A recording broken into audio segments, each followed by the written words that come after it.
Hello everyone and welcome to another video. Hopefully you had a good Christmas and Happy New Year and all that. Today I want to get on and do some more bits because I treated myself to a few bits and pieces over Christmas and what have you. My aim is to try and get it ready to do a track day in probably 2 or 3 months time when the weather warms up.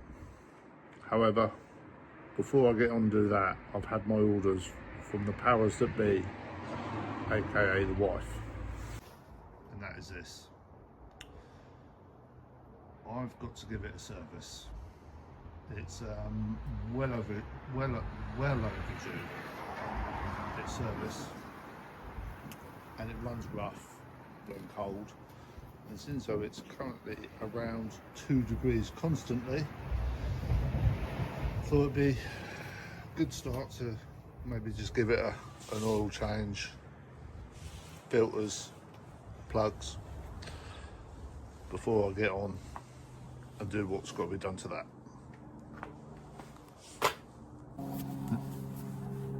Now, when I say it's slightly overdue,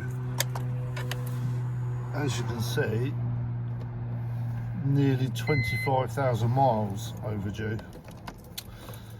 So by my calculations, that's nearly 40,000 miles since it had an oil change. Good old German cars, still runs mint.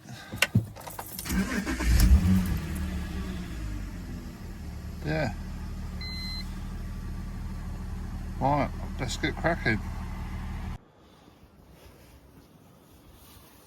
Right, whilst the oil's draining out, I'll give this filter a change. I'm expecting this not to be pretty at all. Be interesting.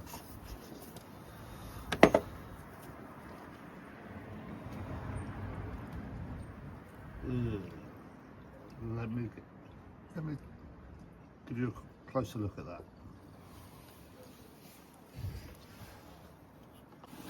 So, this is what the oil filter looks like after 40,000 miles. And just look how runny that oil is. Yeah, not good. Right, let me get rid of this. So I've cleaned that out best I can. There was a lot of muck in there. Got the new filter there, which goes in there like so. So put the new O-ring on this, put this back on, get some oil on it before I forget. Air filter, not as bad as the oil filter was, but it's still pretty grim compared to the nice new one. So I'll get that popped in. Service light reset. Still cold. All seems to be running all good now.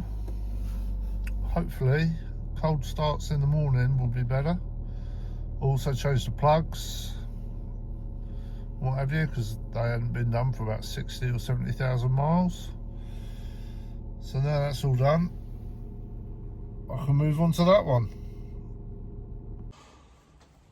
So it's now actually the following day and it's minus nasty outside. Why I'm out in the garage, no idea. It's like 7:30 in the evening. Anyway, the first thing I want to do is fit this strut base. So I'll start by unbolting the strut tops there and there, and then I'm going to have to drill a hole here somewhere for the third bolt. Right, now I've got them bolted on. They sit quite tight up against the strut tops already, so I shall drill a hole in here. I think that's pretty thick, so I'm going to try just putting a tap through it to start with, see if that works okay. If not, I'll put a nut and washer on the back of it as well. Right, I've got those all bolted in. I didn't bother trying to tap it. Next bit is to fit this brace bit. Hopefully they line up. So, got that all bolted in. It's all nice and firm and tight. Hopefully, well, I'll say hopefully, should improve the handling when I finally get onto a track day, because the front of these old Escorts were a bit flexible. I would imagine on day-to-day running you wouldn't notice a difference, but hopefully on the track it will make a difference. Got one more job to do under here, but I'm still waiting for some parts. I've purchased a camber gauge. This wheel is already at 1 degree negative camber, and the other side is 3.5 degrees, so I'll have to alter that. I've got a couple of bits I want to do at the back of the car, which I'm not going to do today because it's dark and cold.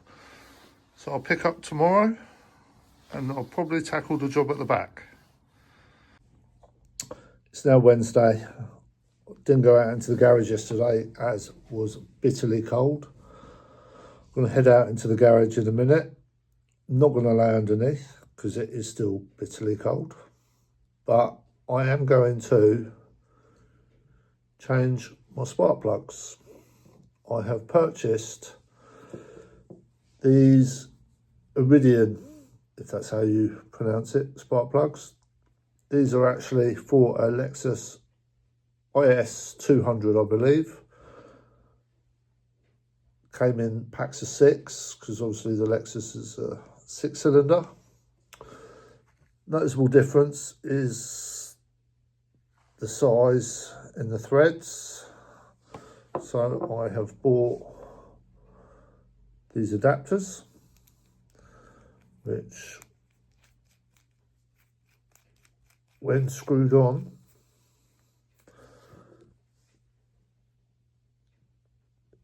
makes them the same size as the standard plug. Now apparently it will make it more efficient on fuel, which, let's be honest, if you're worried about fuel consumption when you've got twin carbs, you shouldn't have them. But mainly I've got these to try and help it start better, and I'm sick to death of these fouling up and making the car sort of mess about and what have you after about 1,000 miles. So they can go in the bin, and we're going to give these a go. They are quite a bit more money in comparison to the original plugs. The adapters were 30 quid, I think, and I think the spark plugs were 40, 50 quid. So, but if it makes it better, it's money well spent. Well, as you can see, we're now in the garage, and it is freezing out here. Oh. So get these leads off. Luckily they're all labelled 1 to 4. So I shouldn't have a problem getting them in the right way.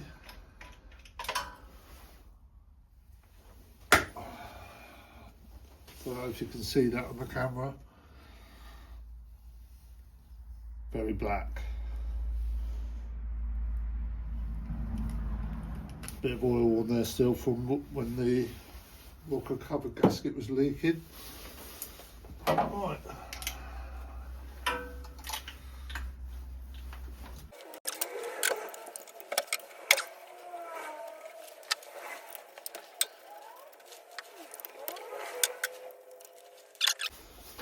Right, need to change the socket. a smaller socket. And then with the new ones.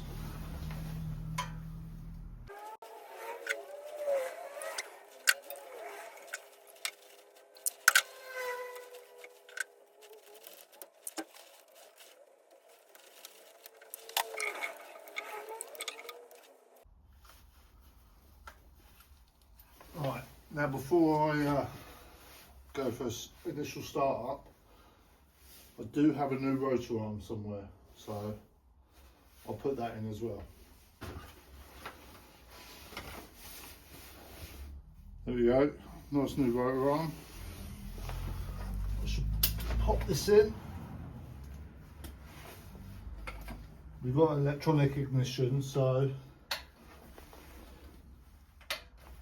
no need to change points of condenser.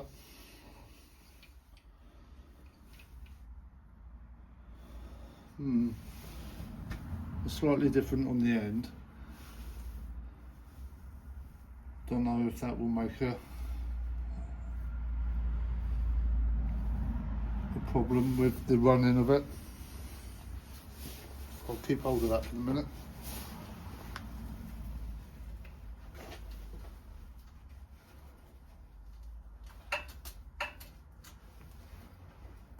This in.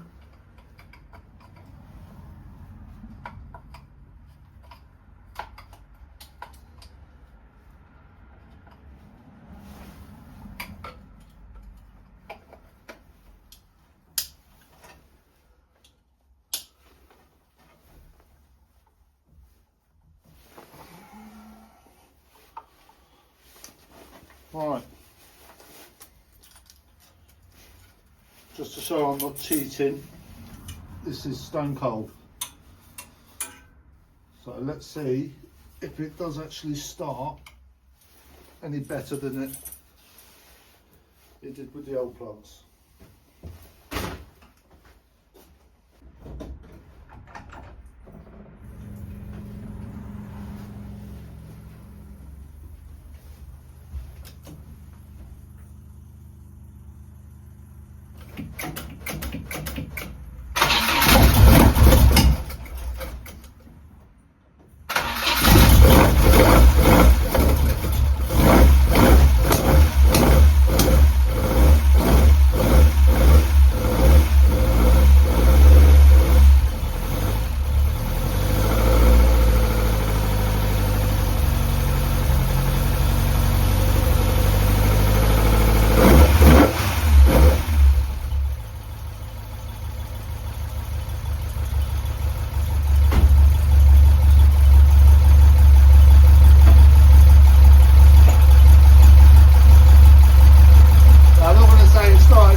Massively. So,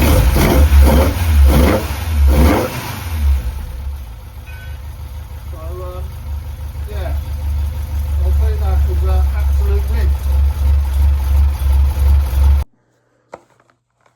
Well, happy with that. All seems pretty good from the initial startup.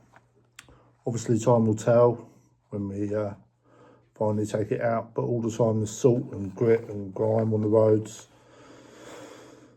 I'm not going to take it out because, as we all know, classic Fords love to rust from the factory.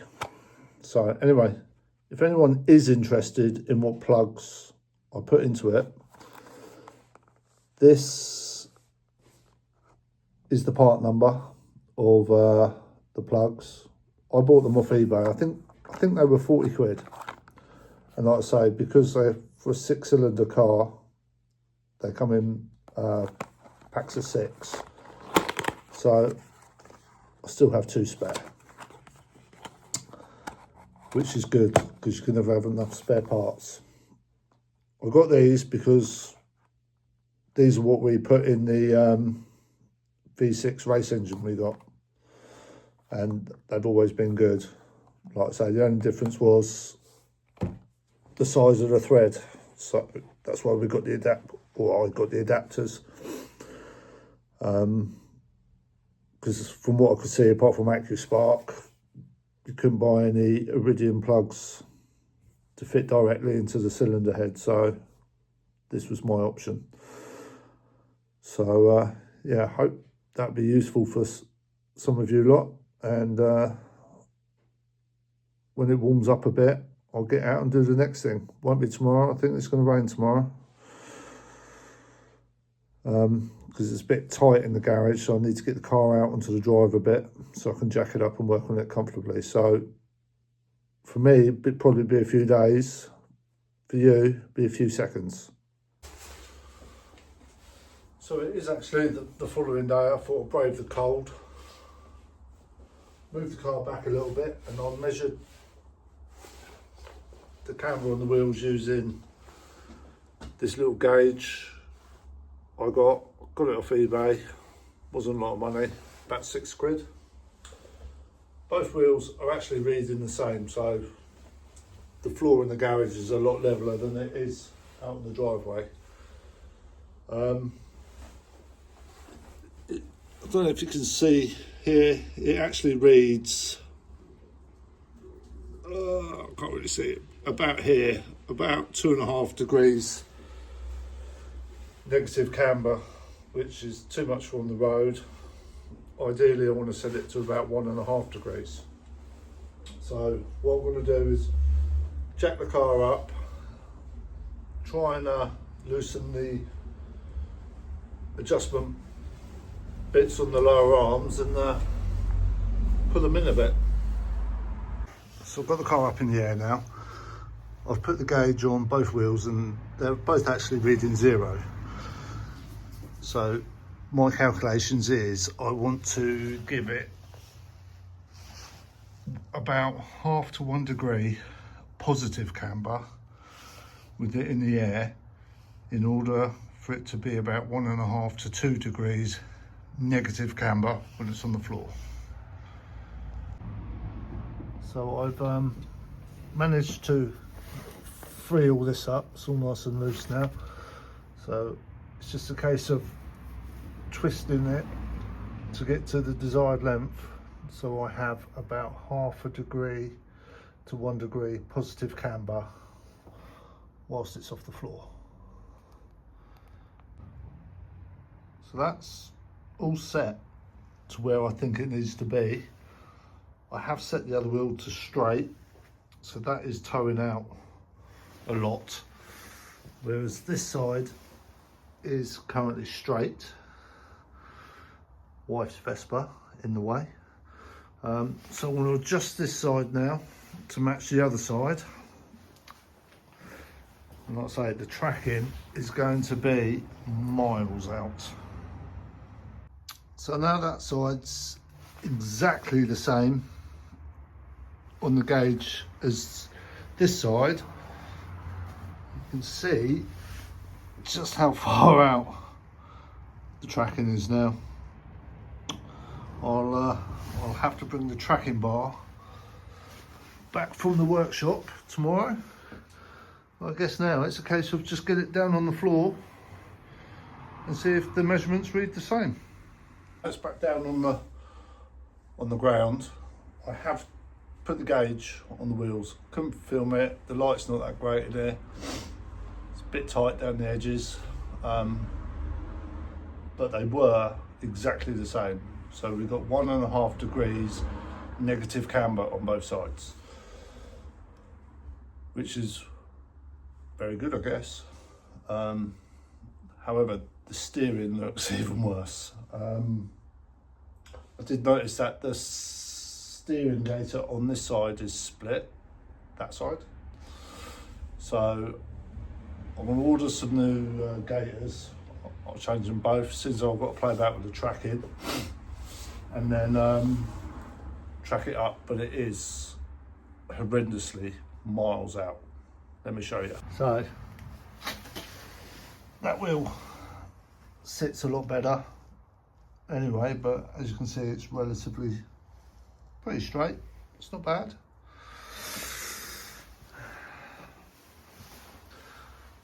Yeah, you can see that that is quite a long way out. Can't see it this side,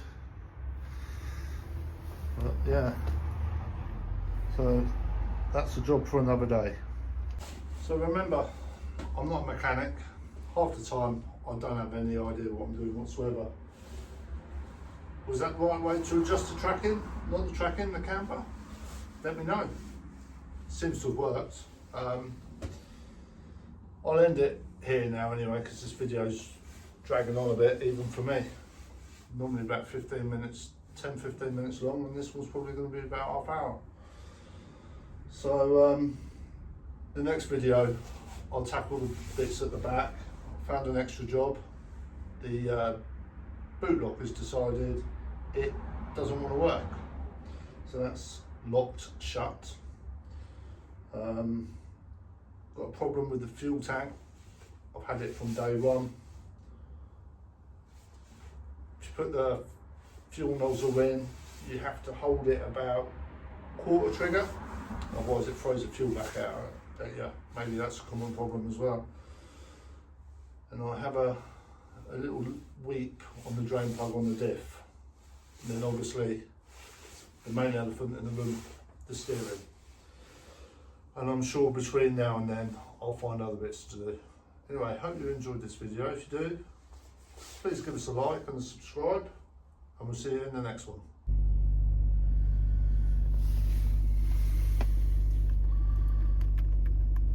What a day. That does a whole lot of nothing. Oh, it goes down. No fan.